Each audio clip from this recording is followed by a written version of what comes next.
नमस्कार, मैं डॉक्टर नीरज भूटानी हूँ, न्यूरोलॉजिस्ट संतोखबा दुर्लभ जी अस्पताल से। और आज मैं जो कोविड पेंडेमिक चल रहा है या जो कोविड काल चल रहा है इसके और न्यूरोलॉजी के संबंध में कुछ पहलुओं के बारे में आपसे चर्चा करना चाहता हूँ और एक एक करके कुछ महत्वपूर्ण मुद्दे उठाना चाहता हूँ। सबसे पहले तो जैसे आप लोगों को सबको मालूम है, अब इतनी जानकारी हो गई है कि कोविड जो है एक फ्लू या अपर रेस्पिरेटरी इन्फेक्शन है और जो नीचे जाकर लंग्स में निमोनिया कर देता है और इसके कारण इसकी गंभीरता बढ़ जाती है। पर बहुत सारे लोग ये नहीं जानते हैं कि कोविड एक मल्टी सिस्टम डिसऑर्डर भी है, यानी ये केवल फेफड़ों को ही इन्वॉल्व नहीं करता, ये शरीर के और अंगों पर भी प्रभाव डाल सकता है और ये न्यूरोलॉजी सिस्टम को भी प्रभावित कर सकता है। तो सबसे पहले तो मैं आपको ये बताना चाहूँगा कि जो न्यूरो कोविड है या कोविड जो है एक न्यूरोलॉजी सिम्टम करके मैनिफेस्ट करे और उसको कोई लक्षण नहीं हो, ऐसा भी हो सकता है।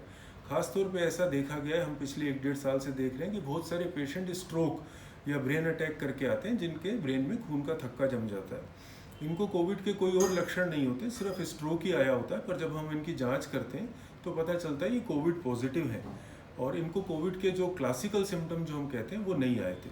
तो ये ध्यान रखना ज़रूरी है। दूसरा, बहुत सारे पेशेंट हमारे पास ऐसे आए हैं जो सिर्फ सुस्ती, डलनेस या अर्धबेहोशी की कंप्लेंट्स लेकर हमारे पास आए हैं, जिसको हम कहते हैं एनसेफेलोपैथी। तो इन पेशेंट्स में भी कोविड के कोई और लक्षण नहीं थे। खासतौर पे ये बुजुर्ग आयु वर्ग में ज़्यादा देखा गया और जब हमने इनका कोविड का टेस्ट कराया तो उनका कोविड टेस्ट पॉजिटिव आया। तो ऐसे कई पेशेंट हमने देखे हैं। तो बुजुर्ग आयु वर्ग में अगर किसी को दिमागी सुस्ती या अर्ध चेतना अवस्था जैसी बात हो रही हो और कोविड के कोई लक्षण नहीं हो तो भी उसको कोविड चेक करा लेना चाहिए। तीसरी, हमने देखा है गुलन-बारी सिंड्रोम करके एक बीमारी होती है जिसमें हाथ पांव की नसों का लकवा आ जाता है। तो कोविड के बहुत से मरीजों में कोविड की रिकवरी के दौरान या उसके बाद ये बीमारी हमने देखी है। तो अगर कोविड का कोई पेशेंट है जिसको अचानक हाथ पांव में कमजोरी महसूस हो तो तुरंत वो न्यूरोलॉजिस्ट को कंसल्ट करे कि कहीं जीबीएस तो नहीं हो रहा है। इसके अलावा कोविड के बहुत सारे लोग केवल हेडेक या फिट्स या एपिलेप्सी जैसी लक्षण लेकर भी हमारे पास आए हैं जिनको कोविड के और कोई लक्षण नहीं थे। अब एक और पहलू कोविड का है जो मैं आपके साथ डिस्कस करना चाहूँगा कि अगर आप न्यूरो के पेशेंट हैं, किसी भी बीमारी से ग्रसित है न्यूरोलॉजी की, और आपको कोविड हो जाए तो क्या आपका कोविड डिफरेंट होगा और लोगों को जो कोविड होता है उसके मुकाबले? तो ज़्यादातर तो इसमें कोई डिफरेंस नहीं है, चाहे आपको एपिलेप्सी है, हेडेक है, माइग्रेन है, पार्किंसन है, स्ट्रोक है, कोई भी न्यूरो की बीमारी चल रही है और आपको कोविड हो जाता है तो आपका कोविड का इलाज उसी प्रकार से होगा जैसे दूसरे पेशेंट्स का होता है। बस आपको इतना ध्यान रखने की ज़रूरत है कि आपकी जो रेगुलर दवाइयाँ चल रही हैं, जब आप अस्पताल में भर्ती हों या क्वारंटाइन हो तो वो कोविड की दवाइयों के साथ वो दवाइयाँ भी लेनी है, वो दवाइयाँ कहीं छूट ना जाएं, नहीं तो न्यूरो की समस्या बढ़ जाएगी। एक चौथा पहलू इस पेंडेमिक में ये भी आया है कि न्यूरो के पेशेंट्स हैं, उनको नियमित डॉक्टर्स को दिखाना पड़ता है और लगातार दवाइयाँ लेनी पड़ती।